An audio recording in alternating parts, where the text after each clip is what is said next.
Bonsoir à tous, meilleurs vœux pour la nouvelle année. Et comme vous connaissez la formule, au nom d'Hervé Lemoine, je vous souhaite la bienvenue, non pas au Mobilier National, mais aux Manufactures Nationales, puisque depuis quelques jours, nous sommes un nouvel établissement avec le rapprochement avec Sèvres. Et depuis le 1er janvier, nous constituons le groupe Manufactures Nationales, Sèvres, Mobilier National. Donc voilà, nous sommes agrandis. On a pris un peu de poids pendant les fêtes et maintenant on va essayer d'aller encore plus loin. Donc on reprend justement à propos de poids, on continue sur la question de la thématique des arts décoratifs de la table et aujourd'hui une thématique intéressante puisqu'on va se poser la question de la formation au métier et je laisse la parole à Pierre Saner pour présenter les interventions et je vous souhaite une très bonne soirée. Bien, bonsoir. Bonsoir, c'est donc, comme le veut la saison des vœux, à mon tour, je vous souhaite une très belle, très bonne année, qu'elle soit joyeuse et puis évidemment aussi gourmande, tant qu'à faire, même si les dernières informations sont un peu avares en bonnes nouvelles. Réjouissons-nous quand même de cette nouvelle année 2025. Et pour commencer, comme d'habitude, nous avons un très joli, un très beau panel d'intervenantes, là en l'occurrence, en la présence de Charlotte Arnaud, que je présenterai tout à l'heure, et Amélie de Ronceret, qui toutes deux nous font donc l'amitié et l'honneur de venir exposer quels sont les nouveaux, finalement, relativement nouveaux lieux de formation, de transmission de ces éléments, de ces métiers du patrimoine vivant. On va développer tout cela. Je vais commencer par Amélie de Ronceret. Amélie, vous êtes donc aujourd'hui co-directrice du campus Versailles. Et on va voir ce que cela signifie presque au quotidien. Mais vous êtes diplômé de Sciences Po et de la Sorbonne, en histoire et histoire de l'art pour ce qui est de la Sorbonne. C'est quand même la combinaison idéale d'apprentissage des connaissances, à mon sens, et si vous me permettez, je vous en félicite, parce que je trouve ça un très beau parcours. Et par ailleurs, le parcours professionnel qui structure autour du développement de projets dits naissants, donc probablement un petit peu d'avant-garde, naissants, culturels, numériques, pédagogiques, publics et privés, puisque vous avez aussi partagé vos compétences avec le Clos Lucé, donc un grand homme de Léonard de Vinci dans la région centre-Val-de-Loire, et puis autre grand homme, Louis XIV, au château de Versailles, où vous vous trouvez désormais avec les spectacles, Artipsk et donc le campus Versailles. Vous constituez vos équipes, enfin vous y constituez les équipes dans ces différents équipements, et puis vous employez à stimuler le rayonnement et la mise en réseau, donc avec un certain nombre d'intervenants, parce que ce n'est pas sur place, on s'y adjoint les compétences d'autres équipements et d'autres partenaires, et je trouve que c'est assez singulier. Vous construisez ainsi des modèles économiques, l'écosystème digital, et vous mettez en œuvre les conditions favorables à l'innovation quasi permanente de ces équipements. Vous rejoignez le campus Versailles en mai 2022, c'est-à-dire un an après son inauguration, 6 mois après son inauguration, au cœur de la grande écurie, je crois que vous allez nous expliquer tout ça, la grande écurie du château de Versailles, d'abord en qualité, alors là attention, de directrice du développement, puis directrice adjointe, puis co-directrice et maintenant présidente, non, je plaisante, et vous êtes co-directrice aux côtés d'Armel Weissmann, et ensemble vous animez une équipe de 10 personnes, avec un écosystème de formation d'exception dans les domaines des métiers d'art, de la gastronomie, qui nous, évidemment, est chère à nos papilles, mais aussi à nos cœurs, du patrimoine, de l'horticulture, des jardins et donc du tourisme. Donc former, transmettre, encourager des vocations, ce que vous faites au quotidien, bref, installé au cœur d'un des fleurons du patrimoine bâti universel, le château de Versailles, vous excellez dans la mise en valeur du patrimoine immatériel et ses diversités. À vous la parole, chère Amélie. Merci. Vous m'entendez? Oui. Merci beaucoup pour cette présentation élogieuse. Bonsoir à tous. Et oui, je vais vous parler un petit peu du campus et puis je crois qu'on va un peu ouvrir aussi le débat aux formations à l'hospitalité. Mais d'abord, je trouvais ça important de vous dire d'où je parlais, puisque Marc m'a fait l'amitié de m'inviter à m'exprimer sur ce sujet qui me tient beaucoup à cœur, parce que j'ai un parcours qui m'a aussi beaucoup fait passer par ces domaines du tourisme et de l'hospitalité. Alors pour vous dire deux mots avant d'ouvrir ce sujet aux formations à l'hospitalité, pour vous dire deux mots de notre mission au campus Versailles. Alors en effet, c'est à la fois un lieu, mais un réseau aussi qui crée, qui déploie et anime des formations d'excellence sur les métiers de l'artisanat et du patrimoine et qui se veut au service des nouvelles générations d'artisans. Je vais un petit peu développer ensuite et on le verra aussi sur la gastronomie et le tourisme. Alors les filières qui sont associées à ce campus, ce sont les métiers d'art et design, le patrimoine bâti, comme vous l'avez dit, l'horticulture et les jardins, la gastronomie et le tourisme du côté tertiaire. Toutes ces filières ont été rassemblées et chères à nos fondateurs, que je vous détaillerai. Attendez, je regardais juste. Voilà. À nos fondateurs, je vais vous le dire tout de suite, qui sont l'Académie de Versailles côté éducation nationale, CY Cergy Paris Université côté enseignement supérieur, le Château de Versailles côté culture et notre hébergeur emblématique, et puis la région Île-de-France. En fait, on fait partie de ces campus des métiers et qualifications.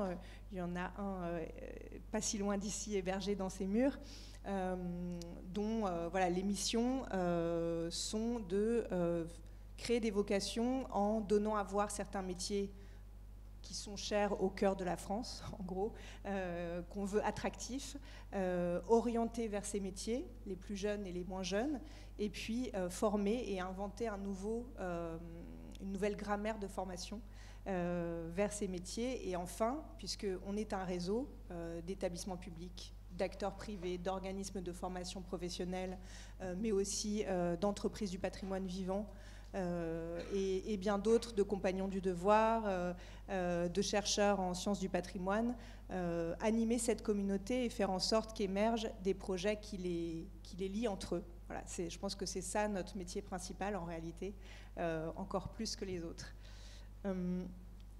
Alors bon, voilà, j'ai mis quelques chiffres, mais c'était simplement pour vous transmettre un petit peu ce qu'on fait au quotidien. En effet, on forme à peu près 500 élèves ou apprenants par an qui viennent pour toute une année ou pour 2 jours au sein de notre établissement.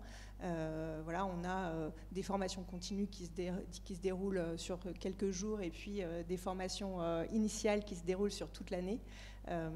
On a des formations d'innovation qui sont des classes prépa métiers d'art et excellence, des diplômes autour du métier du bois et de toute la chaîne de valeur des métiers du bois, mais aussi métiers de la construction et du patrimoine bâti. Enfin voilà, on croise pas mal de jeunes dans cet univers-là.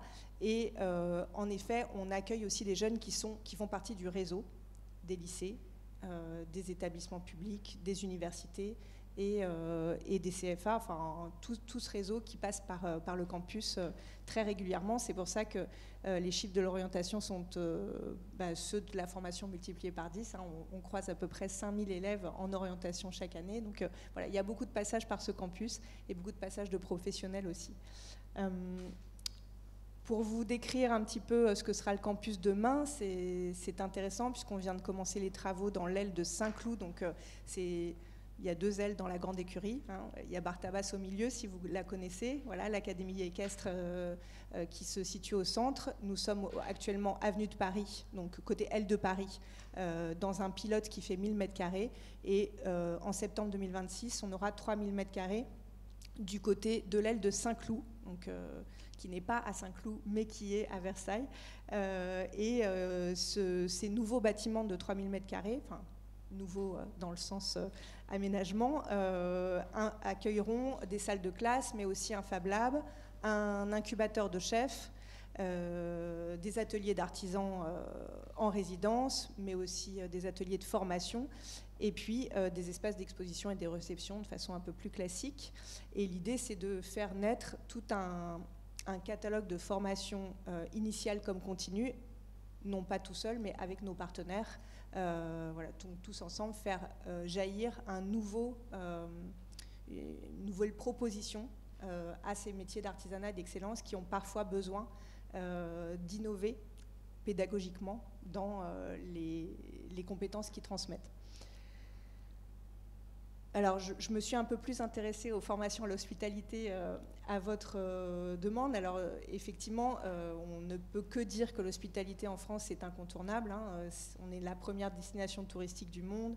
On accueille un nombre de visiteurs internationaux et de nuitées étrangères absolument faramineux. Et puis, les Français eux-mêmes ont une pratique assez forte du restaurant et du fait d'aller dîner à l'extérieur, parce que je crois qu'un repas sur 6 maintenant se passe à l'extérieur de la maison. Donc même pour nous tous, l'hospitalité, ça a un sens, sachant que voilà, on a pas mal de restaurants et pas mal de restaurants étoilés, ce qui sert notre soft power de façon assez forte, la gastronomie et le tourisme étant quand même un outil de rayonnement à l'étranger. On l'a vu au moment des JO, puisque je trouve que l'excellence quand même a été pas mal atteinte à ce moment-là, que parfois on l'atteint un peu moins, mais qu'à ce moment-là, vraiment, on a pu toucher à nos compétences en la matière. On aimerait bien que ça se passe comme ça tout le temps, mais je pense qu'il y avait beaucoup de moyens aussi derrière. Alors oui, je me suis un peu amusée. Je pense que très vite, ça n'aura plus aucun intérêt, mais là, je me suis dit, bon, allez, on va demander un petit coup de pouce à l'IA pour faire certains visuels de cette présentation. Donc là, c'était voilà, le prestige de la gastronomie et du tourisme à la française, de l'hospitalité à la française. Voilà ce qui, ce qui sort. Donc l'idée du prestige, elle est là. Est-ce qu'elle est encore là dans toutes les formations? Est-ce qu'elle est encore là dans tous les stades de la vie professionnelle des professionnels de l'hospitalité? C'est la question, je pense, qui nous taraude un peu tous ce soir. Et comment est-ce qu'on peut recomposer un peu cette formation pour peut-être viser le prestige davantage? Alors bon, vous les connaissez, hein, ces métiers. C'est l'hébergement, c'est la cuisine, c'est le service en salle, mais aussi le management. C'est des salaires assez divers. Hein. Je pense que le lien qui lie tous ces métiers, c'est le lien constant au client et l'esprit de service qui doit les animer en fait tous. Évidemment, voilà, il y a d'autres points communs, cet esprit un peu familial qui règne, mais voilà, je pense que l'esprit de service est extrêmement important dans tous ces métiers. Alors, ce sont des métiers qui génèrent énormément d'emplois et en poids dans la pyramide des travailleurs en France, c'est assez important. Voilà, c'est presque 7%. Mais en parallèle, je pense qu'il y a une petite crise des vocations, une grande crise des vocations même et d'attractivité, puisque on nous dit qu'il y a 200 000 postes vacants dans ce secteur de l'hospitalité, ce qui est assez considérable, quand on sait aussi que les populations immigrées occupent beaucoup des postes, notamment en Île-de-France, de restaurants et d'hôtels qui ne pourraient pas fonctionner sans cette main-d'œuvre étrangère. Je pense que c'est important de le rappeler. On se dit que voilà, parmi les étudiants et les élèves en France, on a un réel manque d'attractivité pour des secteurs qui sont extrêmement dynamiques, et notamment parmi les postes de terrain, les réceptionnistes, le service en salle, les commis de cuisine, voilà. Enfin, des postes de fer, les postes de fer qu'on valorise particulièrement au campus Versailles de notre côté. J'avais discuté avec Jean-François Barral qui dirige Utopia, donc cette chaîne entre guillemets d'hébergement plutôt axé développement durable, et qui me disait que forcément ce qui leur manquait particulièrement, c'était les ressources humaines, et que le nombre d'élèves en BTS tourisme avait été divisé par 2 en 10 ans, donc qui réfléchissait énormément à ces problèmes d'attractivité. Et je sais que l'UMI, l'Union des métiers de l'industrie hôtelière, réfléchit aussi énormément à cette crise d'attractivité. Alors, il ne faut pas réinventer la roue quand elle est bien faite. Hein. Je vous ai copié le parcours d'études selon l'ONICEP dans les métiers de l'hospitalité. ce qu'il faut savoir, c'est que le CAP est quand même encore le diplôme absolument roi dans cet univers. C'est un diplôme court, de terrain, et finalement, plus on avance dans le nombre d'années d'études, moins les formations sont nombreuses. Voilà, donc il y a beaucoup de CAP, beaucoup de BP, pas mal de bac pro évidemment. Donc dans notre académie à Versailles, on a 20 lycées hôteliers qui sont parfois d'excellents niveaux. On a 40 lycées de l'accueil, mais ensuite, quand on va au-delà, les diplômes se raréfient, donc encore moins de BTS, encore moins de licences pro, et les masters sont quasiment inexistants sur tout le territoire français, sauf exception. Je pense que c'est ça qu'il faut en retenir. Et puis, parfois, les silos dans lesquels sont ces formations, mais j'y reviendrai parce que je pense que c'est assez intéressant de le souligner et d'envisager les choses autrement, peut-être. Les acteurs, voilà, on les connaît en effet. Comme d'habitude, il y a le public et le privé, ces lycées professionnels, les CFA, les compagnons du devoir qui restent forcément pour une population extrêmement restreinte en formation, mais des formations d'excellence, et notamment en gastronomie. Alors, évidemment, on a des grandes écoles, mais dont parfois le montant est extrêmement élevé. L'Institut Bocuse, l'Institut, le CFA Médéric, enfin il y a beaucoup de grandes écoles, l'école du CAS évidemment, voilà, qui sont liées à des grands chefs et qui ont une renommée extraordinaire. Bon, ne parlons pas de l'école hôtelière de Lausanne, enfin, mais entre elles, c'est entre 13 000 et 50 000 euros l'année. Enfin, c'est assez... Voilà, tout le monde ne peut pas se permettre, même si elle propose certaines bourses qui sont assez limitées quand même, tout le monde ne peut pas se permettre d'étudier dans cet univers. Les universités abordent ces thématiques-là, mais parfois un petit peu à reculons, puisque ce sont des thématiques très professionnelles et assez peu académiques, en fait, le tourisme et la gastronomie. Alors on a la chance d'avoir, nous, dans notre réseau, un acteur qui est Cergy par Université et qui de fait est une des universités qui s'engage le plus dans les licences professionnelles et le fait de créer beaucoup de licences et masters en alternance, donc avec une dimension professionnelle assez forte, mais encore les acteurs de l'université sont un petit peu frileux par rapport à certaines de ces professions. Donc les licences professionnelles sont assez peu nombreuses, comme je le disais. Il y a la licence professionnelle autour de CY Gastronomie qui est excellente et qui a une dimension internationale. On a créé avec eux une licence professionnelle autour du tourisme international trilingue, donc tout ça commence à bouger.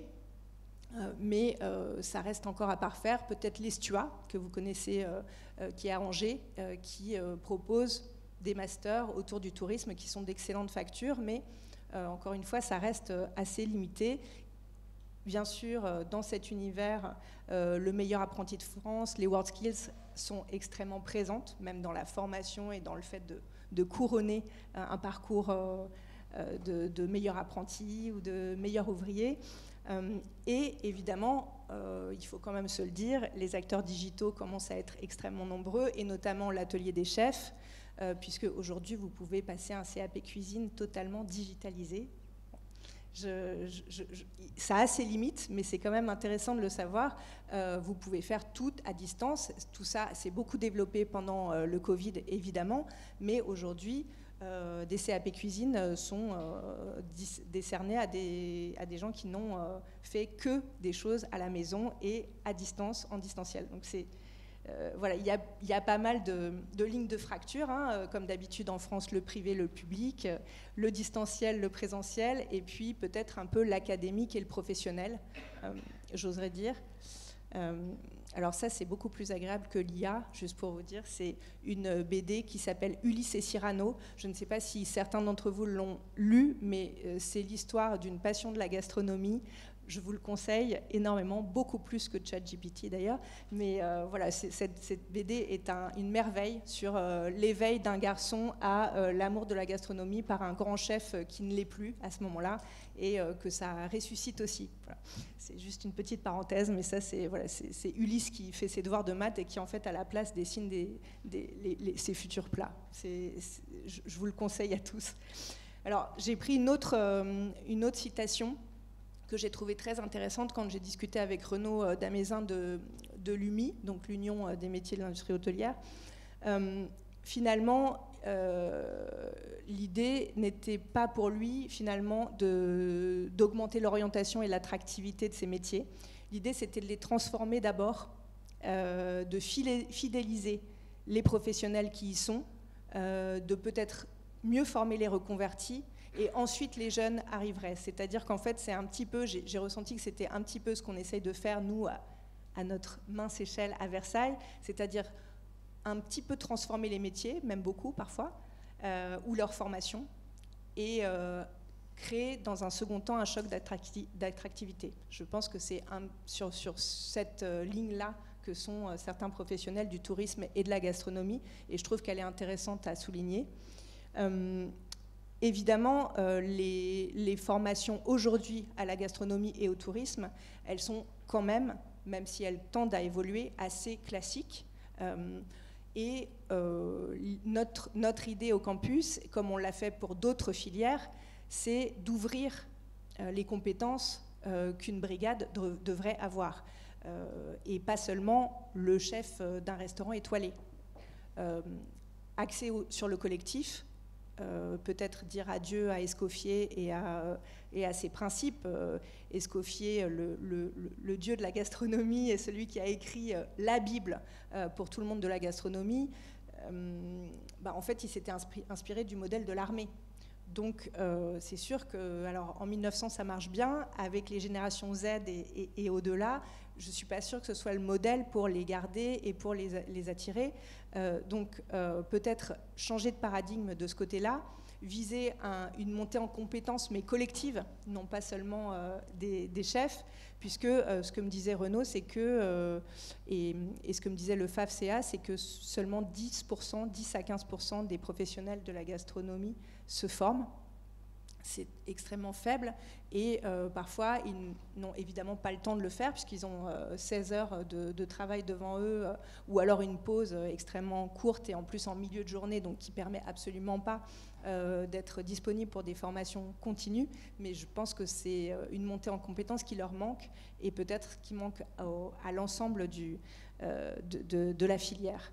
Voilà, mais bien sûr l'entrepreneuriat et la gestion d'une entreprise, mais aussi l'environnement et le développement durable, puisqu'on est tous en train de devenir des consommateurs, ou bien des consommateurs éclairés sur la façon de cuisiner avec les circuits courts, pouvoir cuisiner autrement et peut-être viser la santé et la santé environnementale plutôt que simplement le goût. Et on sait que je crois que la gastronomie est le quatrième secteur pollueur dans l'économie, hein. Mais évidemment, voilà, des notions en comportement, habitudes alimentaires, santé, bien-être, tous ces principes et ces thématiques ne sont pas souvent inclus dans les formations à la gastronomie, qui restent, comme je vous l'ai dit, très terrain et très rassemblés, parfois avec des matières classiques comme les maths et le français, mais en CAP, hein, mais avec beaucoup de pratiques, et ça c'est logique, mais avec très peu de recul sur un restaurant est aussi une entreprise. Je crois que il y a une énorme proportion des restaurants qui ferment avant leur 3e année d'exploitation.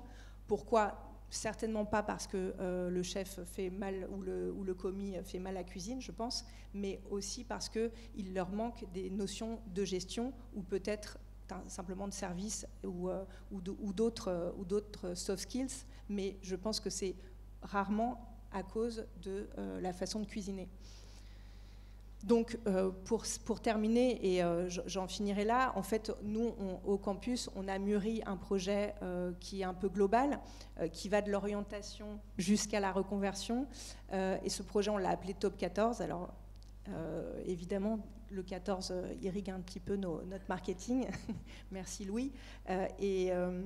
L'idée, c'est des toutes petites classes pour de la sensibilisation, même de la sensibilisation au goût, hein, pas seulement dans l'idée de faire de tout le monde un commis ou un chef, mais de savoir comment goûter, comment cuisiner aussi, parfois, simplement se confronter à la matière. Hein. On le fait déjà avec les métiers d'art, on le fait déjà avec le patrimoine, donc pourquoi la gastronomie en serait exclue? Donc l'idée, c'est de ce dispositif Tous Artisans qu'on a déjà créé, en faire un Tous Gourmet, et aller dans les classes avec notre lien privilégié avec l'Académie de Versailles, dans les primaires, dans les collèges, dans les lycées, porter la bonne parole, mais surtout faire pratiquer, toujours cette sensibilisation par le faire, proposer des chantiers écoles, comme on le fait en patrimoine et en métier d'art, mais aussi gastronomique et touristique pour se confronter à cet univers et se dire que immerger parfois les enfants ou les plus jeunes dans une cuisine, c'est pas tout à fait inutile, je pense, pour plein de choses de leur vie. Et puis des dispositifs qui vont chercher les lycéens pros, qui s'appellent des PASSUP et qui fonctionnent déjà extrêmement bien, qui vont chercher les lycéens professionnels là où ils sont et leur permettre de faire des études en les accompagnant en bac-1, bac+1, donc avoir un référent sur le scolaire et sur l'universitaire, le même référent, et qui leur permettent d'accélérer, de gagner en maturité et de se dire qu'ils sont aussi aptes à faire des études comme d'autres élèves. Voilà. Et puis des programmes d'insertion via la gastronomie, pareil, pour des décrocheurs, des jeunes en réorientation ou bien même des demandeurs d'emploi, pour leur remettre les pieds à l'étrier avec une formation courte et une immersion en entreprise. Et enfin, l'idée de changer un petit peu la formation initiale.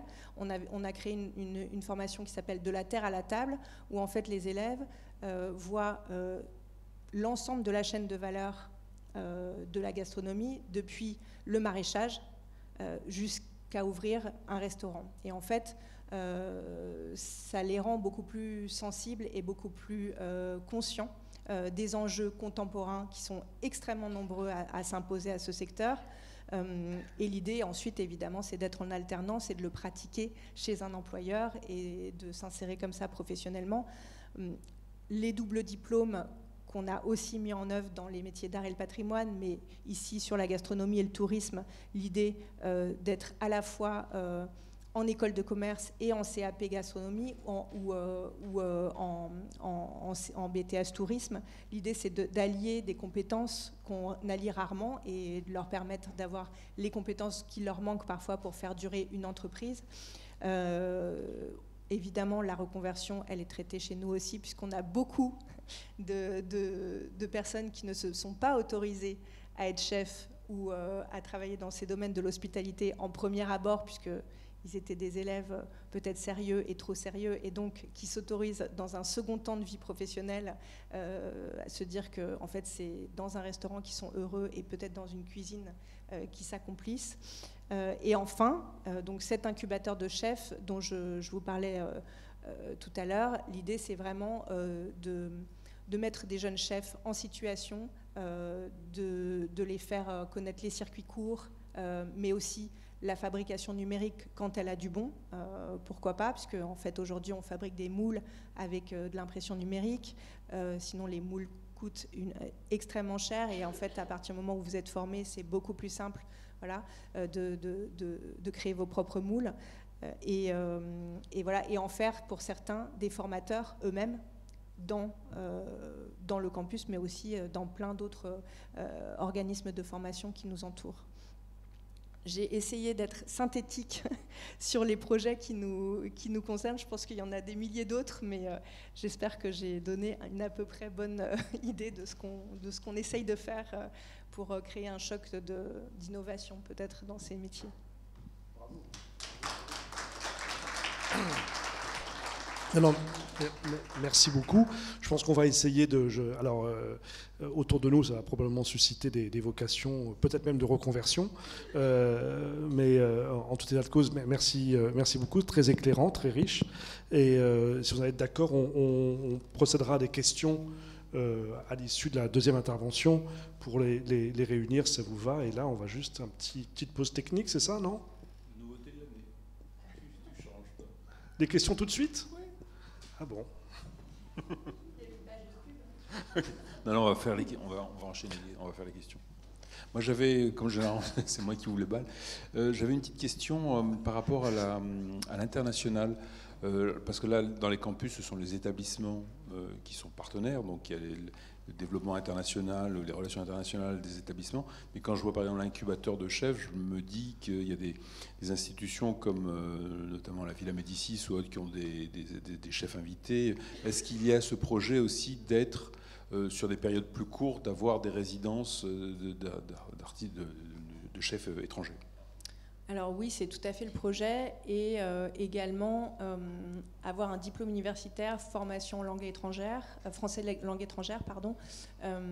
L'idée, c'est d'accueillir à la fois, en effet, des chefs, mais aussi des apprenants du monde entier, puisque forcément la gastronomie française et l'hospitalité française est réputée quand même dans le monde entier. On a déjà beaucoup de délégations étrangères qui viennent se renseigner sur le catalogue de formations qu'on peut proposer. Et puis, on a déjà des summer schools d'écoles américaines ou bien asiatiques ou saoudiennes qui viennent juste pendant une semaine ou deux. Là, pour l'instant, c'est l'idée de scruter un peu les métiers d'art et le patrimoine, mais en fait, à partir du moment où on aura ce plateau technique et cet incubateur, l'idée, c'est de faire exactement la même chose, mais pour la partie gastronomique. Oui. Merci. Des questions dans la salle? Je dis plus rien.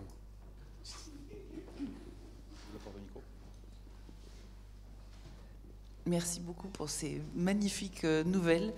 Je voulais savoir si vous connaissiez, enfin sûrement, mais est-ce que slow food est toujours d'actualité dans votre panorama? Donc slow food à l'opposé de fast food vous voulez dire dans les tendances Oui, moi j'étais membre il y a 30 ans, 25 ans, mais j'ai un peu perdu de vue. Et là, tout me raccorde à cette initiative italienne au départ, mais qui est dans le monde entier sur la qualité et toute cette chaîne du respect des gens, mais aussi de la nourriture elle-même. Oui, alors de toute façon, ce principe est tout à fait compatible avec, en effet, tout ce qu'on... et ce mouvement, enfin tout ce qu'on propose. Et on s'allie avec beaucoup aussi d'acteurs de la tech et d'investisseurs dans le monde de la gastronomie, puisque tout ça est en train de changer quand même pas mal, pour justement créer derrière les modèles économiques qui seront liés aussi à ces nouvelles formations. Et la partie slow food est tout à fait au centre des problématiques. Et puis l'idée de rendre la partie durable, locale, et puis en effet être compatible avec ces nouvelles valeurs qui sont bien différentes de la fast food. Oui, tout à fait. Ça imprègne, je pense, beaucoup des programmes qu'on va proposer, que ce soit aux professionnels ou aux jeunes en formation initiale. Comme certains le savent peut-être, on a créé ici, en 2012, le Slow Made. Moi. Mais au-delà de ça, en fait, le slow food, ce qui est intéressant dans le cadre du slow food, c'est que c'est un soft power italien. Ils ont déposé un modèle. En fait, on ne peut pas utiliser le logo slow food en dehors de l'Italie, normalement. Alors, ils se revendiquent de valeurs qui sont de partout, mais en fait, le slow food en tant que tel, c'est un escargot slow food, ça ne peut être que italien. Donc les autres mouvements slow, notamment slow made ou autre, n'est pas du tout dans cette logique. Elle est dans la logique de partage de valeurs et le partage d'éthique pratiquante, si je peux dire. Principe. Alors, n'y voit pas de la mesquinerie de ma part, mais je crois que ce n'est pas tout à fait vrai. Parce qu'il y a un slow food, il y a eu un slow food France, enfin, madame, vous l'évoquiez, mais en revanche, ça a eu du mal un peu à prendre pour différentes raisons. En centre Val-de-Loire, c'était assez présent, au palier de l'Estua et de Angers, il y a eu des antennes, et les antennes aussi du côté de Marseille, donc Slow Food France a existé. Moi, l'une des raisons qui m'avait été expliquée en me disant, mais quand même, ce sont des Italiens qui viennent expliquer la cuisine à des Français en employant de l'anglais. Ça ne peut pas marcher en France. Voilà, c'était l'une des explications, ce qui était un peu aussi une forme de taquinerie. Mais je ne voulais pas uniquement dire ça, je voulais aussi peut-être poser juste une question sur l'écosystème. Alors, à moins de ne pas avoir très très bien écouté, mais je ne pense pas quand même, il y a un espace immédiat à Versailles, au château de Versailles, qui est le potager du roi et l'école supérieure du paysage. Et quels sont les liens si tentés, enfin, il devrait y en avoir, j'imagine. Oui, il y en a. J'ai dû être synthétique, donc forcément, je ne pouvais pas tout décrire. Mais en effet, sur la partie horticulture et paysage, on est aussi, et c'est tout à fait lié d'ailleurs à ces thématiques, en train de... Alors, on est déjà tout à fait en partenariat avec l'école du paysage, le potager du roi, qui est son pendant, et puis pas mal d'autres acteurs du territoire, comme l'agrocampus, le CHEP, etc. Et on est en train de travailler tous ensemble à recréer un titre professionnel jardinier historique, puisque ça manque beaucoup aux monuments et aux collectivités en général, d'avoir... on a des paysagistes, mais on manque de jardiniers. Enfin, c'est toujours la question du faire. Et donc, on travaille ensemble. Et évidemment, c'est tout à fait lié dans cette chaîne de valeur. Ensuite, avec le maraîchage, la gastronomie et ses suites. Voilà, tout à fait. Ce qu'il faut souligner, c'est que ces campus, quels qu'ils soient, ont réussi à faire ce qu'on n'avait pas fait pendant 150 ans, c'est-à-dire à casser les frontières. C'est-à-dire que pouvoir mettre accolé patrimoine bâti, design, art culinaire, art du paysage, et du coup architecture, comme ici on fait mode, métier d'art design, c'est une révolution à bas bruit, mais qui est gigantesque, puisque jusqu'à la création des campus, il y avait des séparations entre l'ingénieur et l'ouvrier, entre la gastronomie et l'hôtel, et entre l'hôtel et le design. Aujourd'hui, on va vers des formations. Alors, on ne peut pas être formé à tout, mais au moins on peut être au courant de beaucoup de choses. Et ça, c'est certainement ce qui est le plus profitable aujourd'hui pour les nouvelles générations, c'est qu'ils vont dans des systèmes d'enseignement où ils pourront faire plus facilement, je ne dis pas que c'est facile, mais plus facilement, des passerelles entre différentes formations. Et ça, c'est un grand pas en avant. D'autres questions ?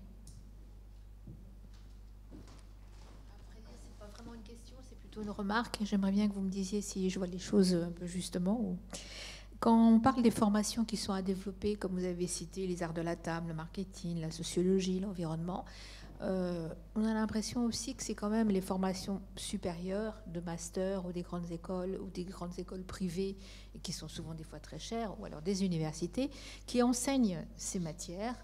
Et c'est comme si vraiment il fallait arriver à faire descendre toutes ces formations-là à un niveau beaucoup plus bas, sans aucun mépris pour ces gens-là, mais à un niveau plus bas de ceux qui sont en apprentissage et tout, qui sont plus orientés sur la cuisine et non pas sur toutes ces formations aussi. Comme si vraiment il fallait faire descendre ce qui est quelque part un peu comme la très bonne cuisine des nobles qui descendait à la bourgeoisie, vous voyez, ainsi de suite, en cascade, pour arriver finalement à ce que les gens ils ne voient pas que la cuisine avec l'aspect casserole et sauce, mais aussi avec tout ce qu'il y a, tout ce que vous avez décrit autour. Est-ce que c'est l'idée, et puis c'est l'idée comme le disait Marc, des passerelles, c'est l'idée des passes sup et du fait de permettre à des jeunes avec un profil différent de faire des études et d'irriguer aussi la cuisine. En fait, c'est ce que je disais avec le principe d'Escoffier, c'est que tout ça a été extrêmement pyramidal, les études comme le reste. Et l'idée, c'est de partager à la fois peut-être un tout petit peu plus la gouvernance, mais aussi les savoirs et les savoir-faire. Il y a beaucoup à faire, là. Oui, il y a beaucoup à faire, mais, c'est ça. C'est en route. C'est le principe. Oui. Ça prendra peut-être un petit peu de temps, mais en fait, je pense que les évolutions contemporaines nous y obligent. Oui, en fait, on n'est plus que dans la logique, on n'est pas uniquement dans la logique de formation, mais on est dans la logique de parcours. et tu es une des premières, parce qu'en ayant fait droit, histoire de l'art, c'est ça? Ça fait non, mais c'est une formation de pas rien, hein, qui a été créée il y a une vingtaine d'années, 30 ans, et c'était la première fois où moi j'ai fait droit et après histoire de l'art. J'ai pas pu faire les deux en même temps.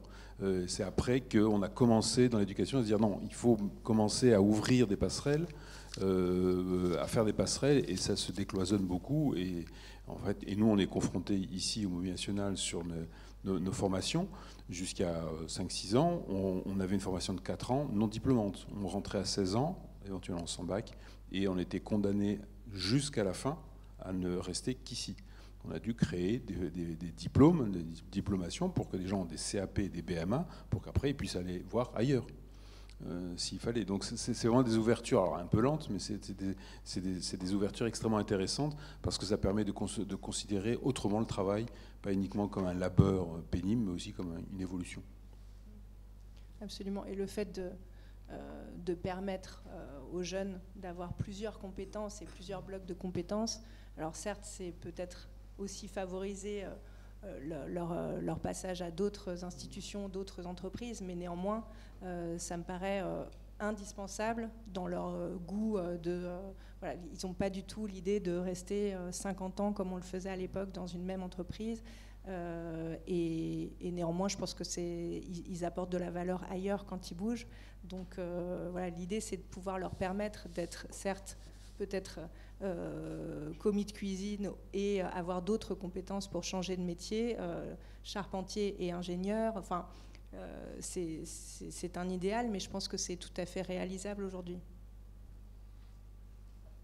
Et à cet égard, si je peux me permettre, d'évoquer un Sciences Po, qui n'est pas Paris, mais qui est Lille, et avec une filière qui a été ouverte il y a maintenant 2 ans, au joli nom de BMV, pour boire, manger, vivre. Donc c'est un des masters, top, et qui enseigne. Et donc et en fait, je sais d'autant plus que nous avons à la mission française du patrimoine et des cultures alimentaires des alternantes en l'occurrence, régulièrement depuis maintenant 3 ans qui viennent. Et donc, ont eu un parcours petit Sciences Po, classique, et qui, par cet enseignement de l'hospitalité, complètent leur formation, l'ouvrent, et la plupart d'entre eux, certains suivent maintenant soit un CAP cuisine, comme vous l'avez indiqué dans les ouvertures. Donc ça fait des formations complémentaires très singulières et très séduisantes et très efficaces. Peut-être une dernière question au niveau international, si ce n'est au niveau européen.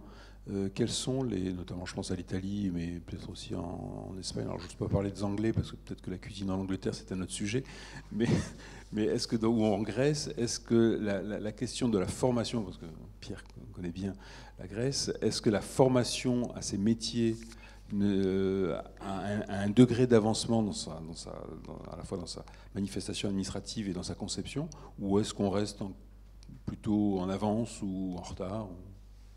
Alors, il y a de l'innovation aussi en Italie. D'ailleurs, on avait organisé un très très beau programme de lien entre la France et l'Italie à Versailles, qui s'appelait Un dîner au château, et où les élèves allaient en Lettonie, en Italie et en France, et puis tournaient entre ces 3 pays de gastronomie différentes. Donc c'était un magnifique programme avec des lycéens professionnels. Mais alors l'Italie innove pas mal sur ces formations-là. Je connais moins le système espagnol, j'avoue. Le système des campus, en tout cas, n'existe pas à l'étranger, mais on a des homologues ITS en Italie avec qui on parle beaucoup de tourisme, et notamment avec la directrice opérationnelle du campus PatMat qui s'appelle Livia Altroni. Et on échange pas mal avec l'Italie parce que l'Italie est engagée aussi dans une innovation pédagogique qui est souvent extrêmement appréciable. Donc je pense qu'il y a des ponts là-dessus. J'avoue avoir moins de connaissances avec le système espagnol. On l'évoquera certainement dans le sujet d'après, mais on a un gros problème d'employabilité. Là, on parlait de 200 000 dans le métier de l'hôtellerie, mais c'est la même chose dans les métiers de savoir-faire. En fait, on manque de bras, et il faut plus être dans une vision pyramidale et de haut en bas, mais vraiment dans une vision beaucoup plus transversale et d'ouverture pour pouvoir attirer notamment les jeunes. C'était une habile transition. Merci beaucoup, Amélie. Et on fait une petite pause technique et on embraye sur la deuxième intervention.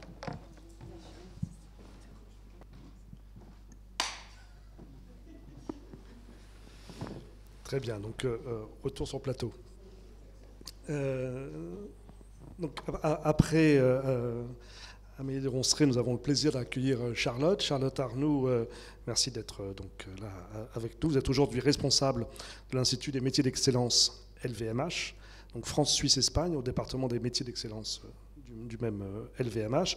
Vous êtes diplômé de l'école de management de Grenoble et après avoir exercé des missions en recrutement au sein du Bon Marché, dont on sait que c'est aussi le même propriétaire. Peut-être était-ce une première étape avant d'intégrer pleinement le groupe donc, LVMH.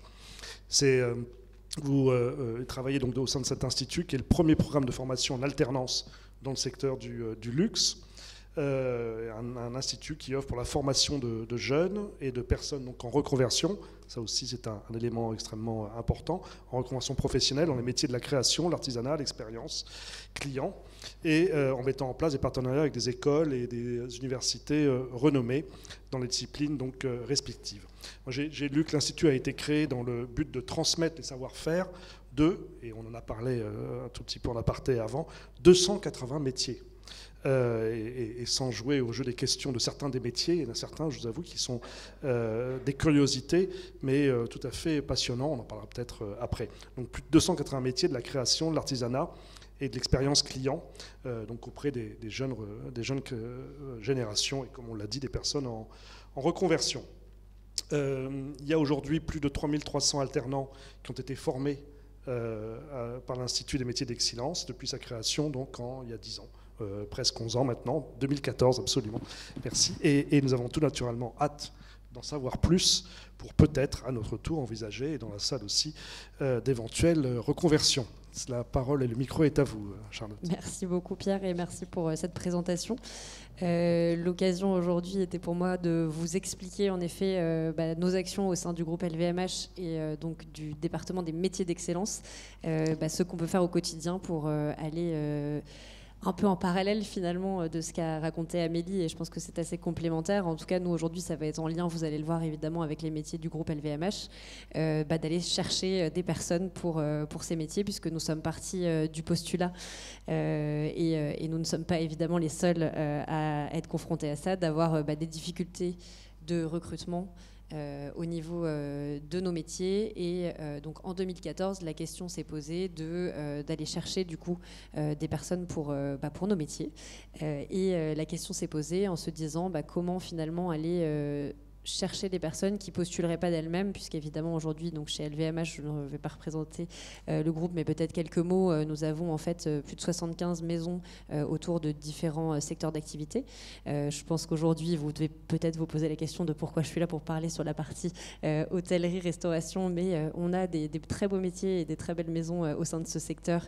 Je vous les citerai tout à l'heure, mais c'est vrai que en tout cas, nos actions ont débuté sur les métiers de l'artisanat, notamment liés plutôt aux métiers de la mode et aux métiers autour de la bijouterie-joaillerie, puisque donc du coup, comme je le disais il y a 10 ans, on s'est demandé comment faire. Alors moi je dis on, mais il y a 10 ans j'étais au Bon Marché en effet, donc je travaillais en fait avec les métiers d'excellence côté maison, mais de se dire comment faire pour attirer des jeunes et des personnes en reconversion professionnelle, puisque très vite on a voulu évidemment ouvrir nos portes à tout public finalement, et donc on s'est demandé si créer une école pouvait être une solution. Aujourd'hui il est vrai que moi je m'occupe de l'Institut des métiers d'excellence, mais qui n'est pas un lieu physique, qui va en fait se trouver, vous allez le voir, dans toutes les écoles avec lesquelles on travaille. Et se dire, finalement, cette idée d'école, peut-être que nous, notre rôle en tant qu'LVMH, ça va être d'accueillir des étudiants et des alternants pour qu'ils puissent expérimenter leur métier. Et on va s'appuyer finalement sur les écoles avec lesquelles le groupe travaillait déjà, puisqu'évidemment, le groupe nous a pas, et les maisons du groupe nous ont pas attendu pour travailler avec des alternants au sein de leur maison. Et donc, la réflexion, vous allez le voir, a débuté sur ces aspects-là, sur la création d'un système de partenariat et un petit peu comme vous l'avez dit tout à l'heure aussi, de se poser des questions, peut-être de changer certaines formations, d'en créer d'autres quand les besoins étaient là, avec du coup ce département des métiers d'excellence qui est au siège du groupe LVMH, donc la chance aussi d'avoir la vision de tous nos contacts RH en interne et de tous nos experts métiers qui sont très nombreux et aujourd'hui qui, on va le voir juste après, concernent donc 280 métiers d'excellence. Donc peut-être pour repartir des enjeux, comme vous l'avez fait également un petit peu tout à l'heure, c'est en fait, nous, notre rôle en tant que département métier d'excellence, on est au sein de la direction sociale nous d'LVMH et rattaché donc au département RH du groupe. Ça va être de donner accès aux métiers de savoir-faire donc pour les nouvelles générations et les personnes en reconversion et de construire des parcours aussi pour les collaborateurs au sein du groupe, puisque on a débuté nos actions plutôt vers l'externe en allant chercher des personnes pour faire des formations, mais évidemment avec l'envie de pouvoir proposer aux personnes qui le souhaitaient de continuer au sein du groupe. Et également, on s'est, il y a quelques années, posé la question aussi, alors en maison, évidemment, vous avez des interlocuteurs RH qui s'occupent de nos collaborateurs, mais nous, en tant que département métier d'excellence, de pouvoir mettre en avant aussi des très beaux profils sur les différents métiers d'excellence. Et on avait tendance jusqu'à présent, je dirais, en tout cas dans notre secteur, de plutôt pas trop parler des gens en se disant, oh là là, si on montre ou si on parle de telle ou telle personne, elle va partir potentiellement à la concurrence, etc. Aujourd'hui, on n'est plus du tout là-dedans, et tant mieux. Et il y a des très belles initiatives qui sont au niveau de la filière métier. Je pense au Demain du luxe auquel on participe volontiers avec le comité Colbert. On travaille avec les campus également. La volonté est de se dire que toutes les actions qu'on va faire, elles sont certes, je travaille pour le groupe LVMH et on le fait pour nos maisons, mais on le fait en fait pour la filière métier. Et ça, c'est, je pense, important de se le dire. Sur nos métiers, alors vous excuserez la taille de la police, mais évidemment, vous aurez la possibilité, si vous le souhaitez, d'avoir plus de détails sur les différents métiers. Donc en fait, on a catégorisé nos actions sur, comme je le disais, les métiers d'excellence. Mais je vais peut-être commencer par vous donner la définition de ces métiers, qui sont en fait tous les métiers, comme l'a dit Pierre tout à l'heure, qui vont être liés finalement à la chaîne de valeur du luxe. Donc ça va être les métiers de la création. Si je vous donne des exemples, ça peut être des métiers de designer, des métiers de créatifs finalement au sein des maisons. On va évidemment ensuite passer par les métiers de l'artisanat. On a cité, j'ai parlé de la couture, de la mode, mais couture par exemple, bijouterie, joaillerie. On a les métiers de la vigne et du vin, donc on va avoir évidemment tous ces métiers, tous les métiers de l'hôtellerie, de l'hospitalité et de la gastronomie qui vont être mis dans les métiers de l'artisanat, les métiers de chef, etc. Et ensuite, on va aller jusqu'au métier du coup de l'expérience client. Donc dans ces métiers aujourd'hui, nous on a mis tous les métiers de la vente, et c'est vrai que ça représente beaucoup, en tout cas en termes de collaborateurs, ça concerne beaucoup de monde au sein du groupe. Pour vous donner un ordre d'idée, LVMH aujourd'hui c'est 213 000 personnes et on va avoir la moitié des collaborateurs qui travaillent en tout cas liés au retail et la moitié aussi dans les métiers d'excellence. Donc si vous voulez, alors on n'a pas mis tous les métiers du retail aujourd'hui évidemment dans les métiers d'excellence parce que tous les métiers plus administratifs de support, magasin, etc. Sont des métiers qui sont moins liés nous directement à nos actions, mais on a évidemment les métiers de conseiller de vente, tous les métiers qui sont en lien avec un client qui vient au magasin, et on a les métiers de l'hôtellerie évidemment qui sont mis du coup dans cette catégorie. Voilà. Et donc les actions qu'on va faire vont pas concerner, alors moi directement au sein de l'Institut, pas tous ces métiers, mais on essaye en tout cas de créer des formations quand on peut. Et vous allez le voir aujourd'hui, on a une organisation en tout cas qui va de la sensibilisation des collégiens jusqu'à mettre en avant du coup des très beaux profils, comme je le disais tout à l'heure, au sein de nos maisons. Et on a mis tout ça sous cette forme-là, qui est donc ce qu'on a nommé donc le cercle vertueux de la transmission. Si ça vous convient, je vous propose qu'on commence du coup en fait par Excellent, qui est la première action qu'on va mettre en place sur de la sensibilisation en fait pour des collégiens. Une fois ces actions mises en place, alors je vais les détailler juste après avec quelques chiffres à vous donner, mais on va pouvoir proposer en fait aux personnes intéressées par nos métiers de venir nous rencontrer pendant une tournée qu'on organise depuis un bon nombre d'années maintenant pour orienter et puis proposer des solutions concrètes de formation ou de poste en fait si les personnes sont intéressées par nos métiers. Ensuite on va espérer que les personnes qui viennent à cet événement en tout cas souhaitent candidater potentiellement à nos formations et on va les accueillir au sein de l'Institut des métiers d'excellence et les suivre pendant 1, 2, 3, 4 ans en fonction de la formation qui est choisie. Après l'Institut des métiers d'excellence, il est vrai qu'en fait c'est un petit peu la jonction, je dirais, entre un public externe et un public interne. On va avoir du coup les personnes qui vont être collaborateurs au sein des métiers d'excellence, au sein des maisons, et qui vont du coup pouvoir bénéficier de formations proposées par leur maison. Et donc ça, je vais vous détailler, mais on met aussi en place des programmes de formation pour les collaborateurs internes du coup des maisons. Et on va jusqu'au virtuose, c'est un peu le Graal des métiers d'excellence. Donc on sera content le jour où quelqu'un aura fait tout le tour. Ça n'est pas encore arrivé, mais j'ai pour la première fois cette année un ancien de l'Institut des métiers d'excellence qui a été nommé virtuose. Donc virtuose, en fait, on nomme chaque année des experts qui sont pendant un an mis sur le devant de la scène pour représenter leur maison via leur métier, et qui, du coup, quand il y a des besoins en fait de présentation, de rencontres et puis d'inspirer, je dirais, les talents, on fait appel à eux généralement. Donc je vais vous détailler en fait les différentes actions qu'on mène, et ce que j'ai essayé de faire, c'est que du coup dès que j'ai des exemples plus en lien évidemment avec les métiers qui nous intéressent aujourd'hui, je vous donnerai les exemples quand je le pourrai.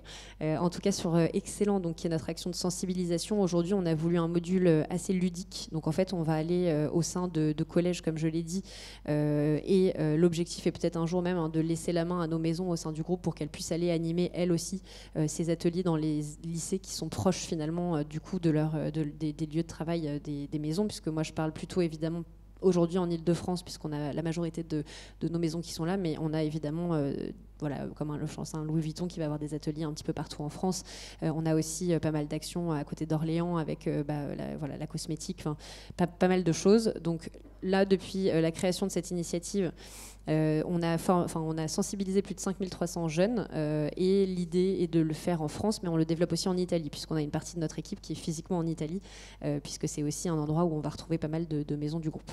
Et on a du coup les maisons sont partenaires évidemment, et on fait, si vous voulez, comme je le disais, un atelier assez ludique. Donc en fait on leur présente les métiers d'excellence, et derrière l'idée c'est qu'ils puissent participer et faire, parce qu'on sait que si ça passe par le faire, ils retiendront probablement mieux l'intervention. Et donc pour vous donner un exemple de peut-être quelques photos qu'on voit, on a fait une intervention avec Givenchy, et donc on a en fait par exemple des conseillers de vente de Givenchy qui sont venus, et ils ont appris aux jeunes à créer des silhouettes par exemple sur du coup ces ateliers. Et donc l'idée évidemment est de ne pas les recruter à l'issue de l'intervention, mais plutôt de leur donner des idées et de leur montrer dans notre écosystème en tout cas les métiers qui existent. La deuxième action du coup dont j'ai parlé tout à l'heure, ça va être en fait notre salon You and Me. Donc ça c'est bientôt. Si jamais ça vous intéresse, n'hésitez pas à venir nous voir, puisque nous avons notre prochaine date qui est fin janvier, donc 31 janvier, 1er février au Carreau du Temple. Là l'idée c'est de se dire on ouvre nos portes en fait à un public externe, et on va avoir avec nous évidemment comme toujours les maisons du groupe qui sont présentes et qui vont faire des démonstrations des métiers. Et dans l'idée, au fur et à mesure, on a un petit peu amélioré, je dirais, le dispositif. C'est que maintenant, quand quelqu'un vient rencontrer les maisons, il y a toujours en fait un acteur du métier et aussi une personne RH pour répondre directement aux questions sur comment je peux rejoindre ce métier, si je suis en reconversion, je travaille depuis 20 ans, comment est-ce que je peux faire en sorte de rejoindre votre maison. Et donc en fait, là je vous ai mis quelques photos de l'an dernier, donc les ateliers qu'on a eu à Paris, puisque les métiers de la gastronomie notamment ont été bien mis en avant, avec la maison Cheval Blanc par exemple, qui a fait venir son chef pâtissier, qui a pu animer du coup des petits ateliers fallait construire une rose que vous voyez là en chocolat. Ça a bien plu, je peux vous dire qu'il y avait beaucoup d'attentes pour cet atelier. Et on voit en dessous c'était des alternantes qui travaillent au sein de la grande épicerie de Paris, qui du coup sont dans les laboratoires pâtisserie, et qui pareil ont fait un petit atelier. Elles étaient là avec le chef pâtissier sur du coup la sensibilisation à ces métiers.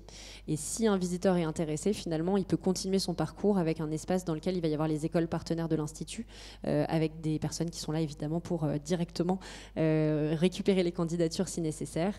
Et ensuite on a également dans cet espace, c'était important pour nous de se dire les personnes viennent découvrir des métiers, ça les intéresse, mais ça peut aussi ne pas les intéresser. Et donc on a créé des ateliers RH en se disant si les personnes finalement sont pas intéressées par ces métiers, c'est pas grave, elles peuvent repartir avec des conseils RH des experts de nos maisons, avec du coup des ateliers sur par exemple comment je rédige mon CV, comment je prépare un entretien, qui sont faits de format assez participatif, d'une 30aine de minutes. Donc il y a tout au long de la journée ces propositions du coup de différentes activités.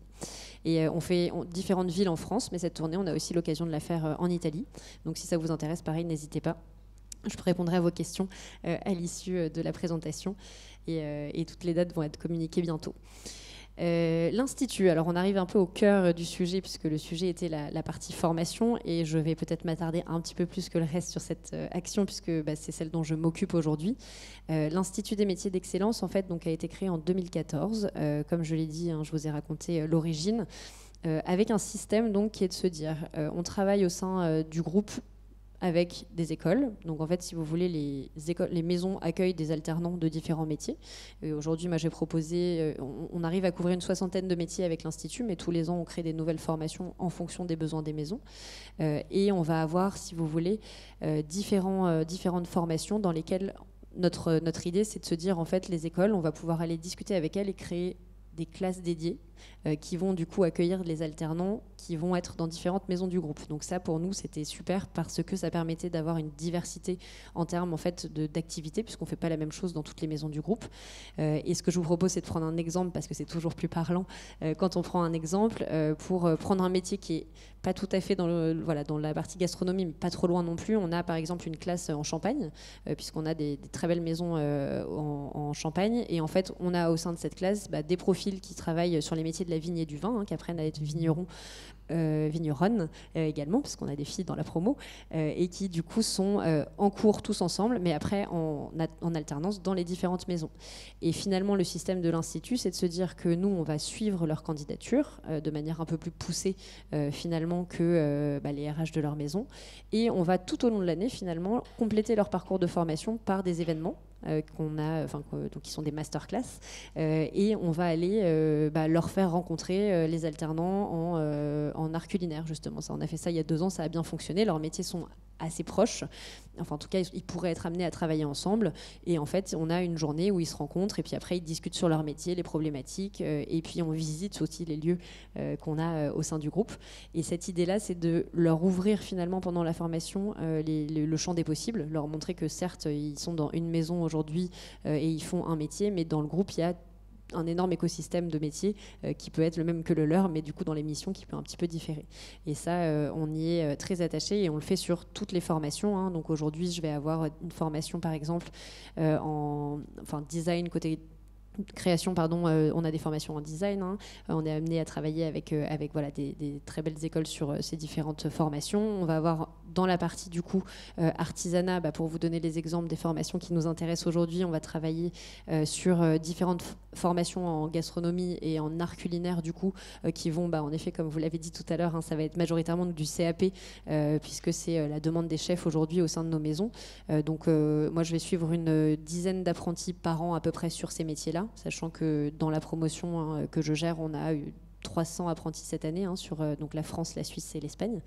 On travaille avec également, depuis cette année maintenant, donc on travaille avec Ferrandi majoritairement sur la partie du coup, nous, Institut des métiers d'excellence art culinaire, et on travaille depuis cette année avec le lycée Tyrrell sur les métiers de la haute hospitalité et la formation donc en BTS hébergement, qui correspond bien aujourd'hui en tout cas aux attentes des maisons, mais pareil, je suis d'accord qu'on a une réflexion globale de se dire tous les ans, c'est un nouveau partenariat. Pourquoi ? Parce que les formations que les maisons accueillaient avant peut-être correspondaient pas tout à fait, et dans la réflexion on réfléchit. On a aussi tout cet axe de se dire comment on peut compléter, et donc on le fait via des masterclass comme je l'ai dit nous, mais on est aussi en réflexion avec des maisons sur pareil des modules qui pourraient être ajoutés à certaines formations. Et depuis 2016, on a les métiers du coup dans l'artisanat des arts culinaires. On a formé, nous, à peu près 54 alternants, sachant que évidemment dans l'Institut, je n'ai pas tous les alternants du groupe, donc je vous donne moi les chiffres que nous avons. Et j'ai regardé, on a des beaux parcours, il y en a qui sont restés, il y avait des beaux exemples de reconversion professionnelle, de personnes notamment à la grande épicerie qui voulaient monter, je me souviens, sa boulangerie, puis finalement il a eu un coup de cœur, il est resté à la grande épicerie. Peut-être un jour je lui souhaite, s'il le veut, d'ouvrir sa boulangerie, mais en tout cas de se dire qu'il venait pas du tout de ce domaine-là. Je me souviens, il avait fait son apprentissage après avoir fait des études dans un tout autre domaine, et finalement on y arrive en se disant qu'on les accompagne et que derrière ils peuvent rester dans ces métiers. Donc ça, c'est pour la partie Institut des métiers d'excellence. Aujourd'hui, notre volonté, c'est de, comme je le disais, continuer à développer les formations, mais on y va petit à petit, on part toujours d'un besoin où il y a des emplois derrière. On ne créera pas de formation si derrière on n'a pas de possibilité de recrutement. Donc ça c'est aussi très clair et quand je discute avec les maisons du groupe, c'est ce que je leur remonte. Mais on est sur une réflexion sur notamment tous les métiers. Là j'ai vu du coup en préparation aussi de cette intervention nos maisons qui étaient davantage concernées par les formations. Donc notamment par exemple Cheval Blanc, avec lesquels, qui travaillent intensément sur pareil en fait des créations de formations en interne. Eux, ils ont aussi la dynamique d'avoir des hôtels un peu partout dans le monde. Donc, comment ils créent finalement des liens et puis toute une problématique de fidélisation des profils, puisque évidemment, c'est des profils qui vont rejoindre les maisons, qui sont formés de manière très intense. Et après, il y a toute une question de se dire, en fait, il y a pas mal de personnes qui restent un peu, mais peut-être pas assez longtemps, en tout cas, du point de vue de nos maisons. Donc, cette réflexion, elle est menée et l'Institut est un moyen, en tout cas, de fidéliser aujourd'hui les alternants du groupe. Pour continuer peut-être sur nos actions, je vous ai parlé donc au niveau de l'Institut des masterclass. Aujourd'hui, on fait différents types de masterclass, mais je vais passer rapidement là-dessus. Mais l'idée est que tous les alternants de l'Institut soient accueillis de la même façon. Donc ils ont une journée de masterclass découverte où pendant la journée on va faire intervenir des experts métiers du groupe, pareil pour les inspirer pour l'année, et on va les faire se rencontrer entre eux. On a également des masterclass au cours de l'année culturelles, on les accompagne donc à la Fondation Louis Vuitton puisqu'on a la chance d'avoir la fondation au sein du groupe, mais pas que, puisque dès qu'on voit que en termes d'actualité il peut y avoir des expositions en lien avec leurs actions, enfin avec leur métier, on les y emmène. On va avoir les masterclass métiers sur des découvertes d'experts. Et ça crée des très très beaux moments d'échange. Et puis les deux autres, je passerai, mais on fait en sorte qu'ils puissent se rencontrer. Et ce dont je voulais vous parler, qui me tenait à cœur, moi, sur du coup la dynamique qu'on peut mettre en place aussi. Vous parliez tout à l'heure de mettre en lien des différents métiers. Aujourd'hui, on essaie de le faire au niveau de l'Institut avec notre action qui s'appelle les Master Games. Donc en fait, c'est un événement qu'on crée tous les ans. On va donner à l'ensemble de la promotion des alternants un thème qui généralement est sur une maison du groupe LVMH. L'année dernière, exception, fête des Jeux Olympiques de Paris, puisqu'on a eu la chance de pouvoir leur confier un thème autour de l'escrime, puisque nous avions Enzo Lefort en parrain de notre édition. Et du coup, tous les alternants ont travaillé sur ce sujet. Et je vous ai mis la photo du coup de la réalisation de nos apprentis qui étaient donc à la boulangerie, donc qui ont travaillé du chocolat, alors qu'ils ne le font pas forcément au quotidien au sein de la grande épicerie, et qui ont en fait représenté le buste d'Enzo Lefort. Elles sont reparties d'une photo devant l'entièreté de la promotion. Et ça, c'est vrai qu'aujourd'hui, c'est un peu nos compétitions internes. On a fait en sorte aussi d'avoir nos propres olympiades internes de savoir-faire, même si évidemment nos apprentis peuvent être amenés à collaborer après et à travailler sur des concours comme les MAF et les World Skills.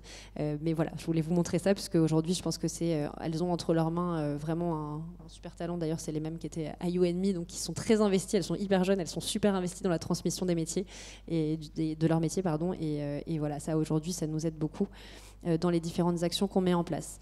Pour terminer sur la partie Académie des métiers d'excellence, aujourd'hui, je vous disais tout à l'heure, donc on met en place avec l'Institut des actions plutôt pour recruter des alternants, faire en sorte qu'ensuite on les suive et qu'ils puissent rester. Une fois que nos collaborateurs travaillent au sein des métiers d'excellence, on a un petit peu le même type d'action sur la formation continue. Donc en fait, l'idée est de se dire qu'on propose au sein du groupe, nous, des formations qui vont être en complément des formations proposées en fait au sein des maisons avec l'ombrelle groupe. Donc typiquement, je vais vous donner un exemple. On a mis en place pour plutôt les métiers de la maroquinerie, mais une formation qui va regrouper des collaborateurs de nos différentes maisons en maroquinerie. Et ça, aujourd'hui, au niveau du groupe, je peux vous dire que ça se fait pas très souvent, puisque les maisons restent en interne quand même parfois en compétition finalement.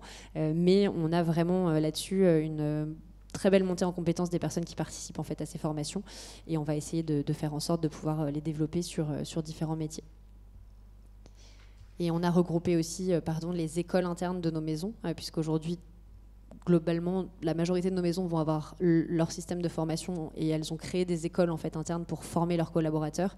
Je pense notamment au Bon Marché, à la grande épicerie, qui va avoir son école qui s'appelle l'école Boussico, qui des noms des créateurs du grand magasin, mais qui vont former aussi sur les différents métiers. Et là, justement, je parlais aussi avec la grande épicerie qui me racontait que typiquement sur les métiers, par exemple, c'était sur la poissonnerie, là en l'occurrence, ils ont fermé l'espace parce que il y a eu des travaux. Et ils ont profité de la fermeture de l'espace pour faire une formation continue avec Ferrandi pour tous les collaborateurs de la poissonnerie pour pouvoir faire en sorte qu'ils montent en compétences aussi pendant cette période de fermeture. Voilà, ça c'est un exemple, et c'est vrai qu'aujourd'hui j'ai essayé de vous en donner quelques-uns, mais c'est un des exemples qui peuvent être mis en place au sein de nos maisons, sachant qu'on a un système chez LVMH qui est très décentralisé. Moi je travaille avec la majorité des maisons, mais ensuite chaque maison va faire ses propres actions, notamment en recrutement des jeunes talents.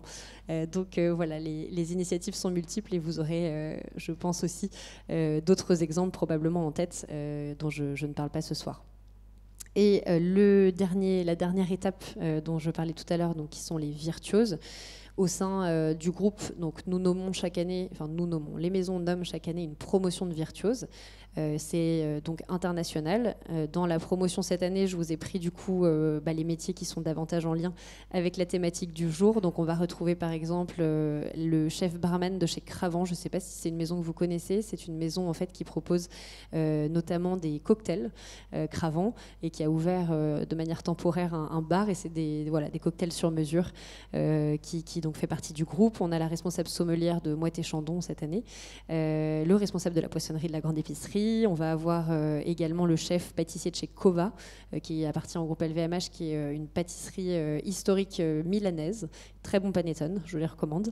Mais voilà, qui va avoir du coup un lien avec les métiers du jour. Et on a aussi le chef pâtissier l'année dernière de chez NC, qui a été un super porte-parole sur nos métiers, puisque donc en fait on a les deux maisons que je vous ai citées principalement, c'est-à-dire Cheval Blanc et la grande épicerie de Paris, mais on a aussi en fait au sein de différentes maisons, notamment plutôt de vins et spiritueux, la possibilité d'accueillir du public, puisqu'il y a des maisons en fait qui sont à côté de ces de Moët par exemple, et Chandon, et je pense à NC aussi à Cognac, qui est un lieu d'accueil. Alors c'est souvent pour du public plutôt interne, ou en tout cas des personnes invitées, mais on a du coup un chef présent sur place avec un chef pâtissier aussi.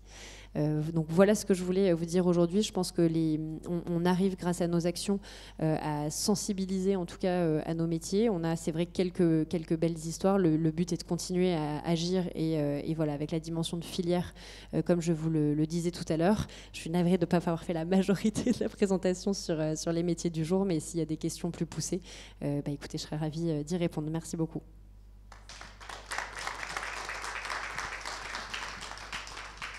Merci beaucoup, parfaitement organisé, en complément de ce qu'on a entendu juste avant. Donc merci beaucoup pour ce riche exposé. Il faut dire que la maison mère a beaucoup de métiers et de filières, donc c'est effectivement on ne peut pas tout embrasser. Mais merci pour cette belle intervention. Donc maintenant c'est l'heure des questions. Pourquoi tu t'es tourné vers moi? Oui, j'ai une question. La diplomation, c'est des diplômes de maison ou des diplômes nationaux, CAP ou autres? En effet, je suis passée vite pour pas non plus vous faire toute la liste des formations, mais non, c'est des diplômes donc éducation nationale, ou ça peut être aussi des titres, donc plutôt côté ministère du Travail, mais on a voulu au sein de l'Institut que toutes les formations soient diplômantes. Et pour l'académie, on a été reconnu organisme de formation, donc on a aussi la possibilité de faire des formations certifiantes. Voilà. Et sur la partie institut, on a aussi créé, donc puisque ce sont les écoles en fait, c'est vrai, qui délivrent le diplôme, et on va donc du CAP au Master 2. Et on a, nous, côté institut, complété finalement ces diplômes avec, c'est quelque chose qui est valable plutôt en interne au sein du groupe LVMH, mais un brevet d'excellence pour tous les alternants finalement qui ont fait une bonne année, une bonne formation, et qui surtout ont fait preuve d'un bon savoir-faire, savoir-être au sein de leur formation. Il y a évidemment une grille qui est complétée par les maisons, et s'ils l'obtiennent, on fait en sorte de les accompagner en fait pour qu'ils puissent trouver un poste. Il faut vous dire, l'année dernière, on était à 83%, je crois, de taux d'obtention, donc on était très contents, puisque ça veut dire que la majorité des alternants qui nous avaient rejoints ça correspondait bien aux besoins des maisons. Merci. Des questions?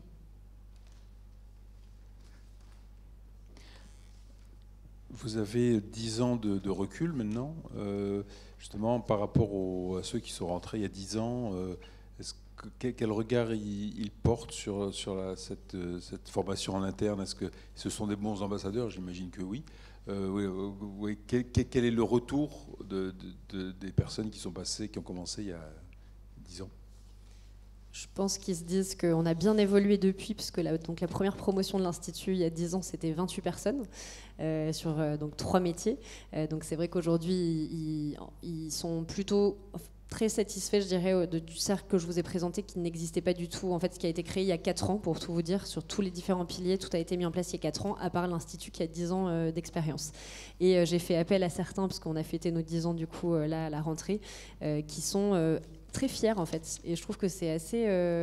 c'est hyper enrichissant. Moi, j'adore discuter avec eux, et c'est vrai que le siège du groupe n'est pas très loin de certaines maisons, donc on a la chance de les croiser au quotidien. Mais j'ai croisé notamment une personne qui a fait un beau parcours plutôt sur les métiers de l'expérience client, qui aujourd'hui est personnel shopper en fait au Bon Marché, et qui forme aussi les conseillers de vente en interne, et qui me disait que en fait, l'Institut lui a permis de postuler parce qu'on est allé le chercher, et qu'en fait il s'était un peu mis des barrières tout seul en se disant oula, LVMH, moi je vais pas y aller, de toute façon si je candidate je serai pas pris. Et très honnêtement, c'est un retour qu'on a assez souvent, alors que on va rencontrer des personnes, on essaye aussi évidemment on fait des événements comme You and Me, mais moi dans ma réflexion aussi de développement de l'Institut, on essaye de faire davantage d'interventions dans les classes directement, et les masterclass on les veut en présentiel, parce qu'on se rend compte que ces moments c'est des moments où en fait en rencontrant les gens, ils vont se dire ah ça va, en fait ils ont l'air plutôt sympas, je vais peut-être tenter ma chance, et voilà, et juste débloquer cette première étape après amène à des super parcours et des super profils, et ça on le fait de manière assez régulière, et je pense qu'il dirait ça aujourd'hui. Oui, j'ai pu assister à des You and Me, c'est assez incroyable l'énergie qu'il peut y avoir de la part des très jeunes. Et quels sont justement les freins que se mettent généralement les jeunes face à l'univers, pas uniquement du luxe, mais du savoir-faire et de l'univers de l'exception? Je verrais 2 choses. Je pense qu'il y a... Le groupe LVMH peut faire un peu peur parce qu'on pense à Louis Vuitton, alors que Louis Vuitton, là en ce moment on est en train de travailler sur un programme en retail avec eux, et eux ont mis en place des initiatives où ils vont dans des lycées pro à côté de Paris, et ils vont proposer des stages en fait à des jeunes qui sont en bac pro, pareil, qui se disent en fait j'aurais jamais postulé, et là ils viennent d'en recruter un pour une alternance de 2 ans, et il est super content, et on parlait avec eux la dernière fois. Donc je pense qu'il y a ça peut être un peu impressionnant très honnêtement, et quand on rencontre des personnes notamment sur les métiers de la vente, ils disent ah non mais moi j'ai jamais poussé la porte d'une maison de luxe parce qu'en fait ça me fait un peu peur, et je comprends, hein, même moi au début et en fait après quand on discute avec eux, ils disent ok j'irai, et ils le font. Donc je pense qu'il y a ça, et il y a aussi, c'est vrai, dans le système, nous côté Institut des métiers d'excellence, et ça l'image a changé, même moi depuis que je suis dans l'équipe, ça fait un peu plus de 7 ans, mais l'image de l'alternance et de certaines formations et niveaux de formation en fait aujourd'hui, où techniquement là on parlait des CAP, il y a certains parents qui ont pu pousser leurs enfants en disant non mais attends, fais autre chose, et puis après on verra, si tu veux toujours faire ça tu y retourneras. Et franchement nous on a beaucoup de personnes, on a à peu près 30% de la promo en reconversion professionnelle, et on a certaines reconversions, en fait, ils ont 25 ans, c'est des jeunes de 25 ans qui ont fait juste une formation, qui ont eu leur Master 2, puis après qu'on dit, c'est bon, maintenant je peux aller faire autre chose. Donc je dirais, voilà, l'image de l'alternance aujourd'hui, ça peut être un peu un frein, même si franchement ça change. Et on parlait tout à l'heure de l'international, c'est vrai qu'aujourd'hui, moi je m'occupe de l'Espagne, en Espagne l'alternance existe, mais c'est pas... on a essayé de mettre en place nous des choses, ça marche, mais c'est vrai que c'est peut-être moins commun qu'en France, mais là où moi je travaille avec la Suisse aussi, et où en Suisse l'alternance c'est une voie royale, mais je trouve que ça change, et aujourd'hui franchement on arrive quand même davantage à recruter que quand je suis arrivée il y a 7 ans. Merci. D'autres questions?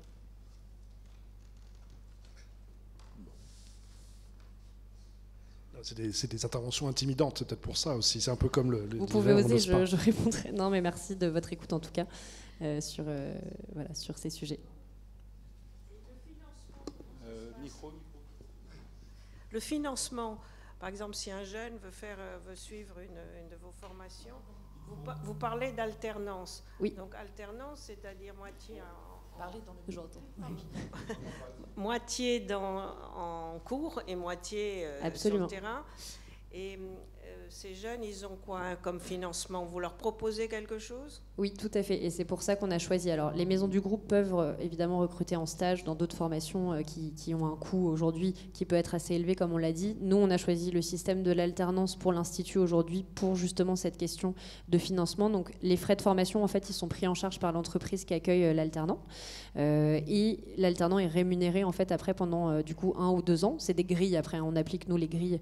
Du coup, donc c'est une partie... Parfois, ça peut être un pourcentage du SMIC, parfois 100% en fonction de l'âge et du niveau. Mais oui, les frais de formation ne sont pas à la charge du coup de la personne qui fait la formation.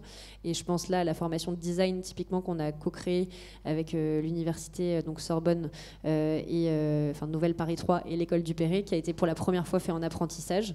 Et ça, c'était un peu une révolution quand on l'a fait en 2017. Ça nous a pris du temps, mais on était contents parce que vu les frais et les coûts de la formation, on était ravis de pouvoir proposer aux jeunes qu'ils soient pris en charge. Merci.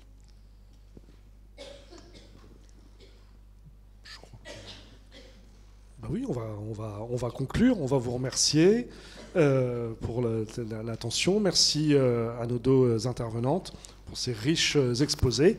Et à très bientôt. Merci beaucoup.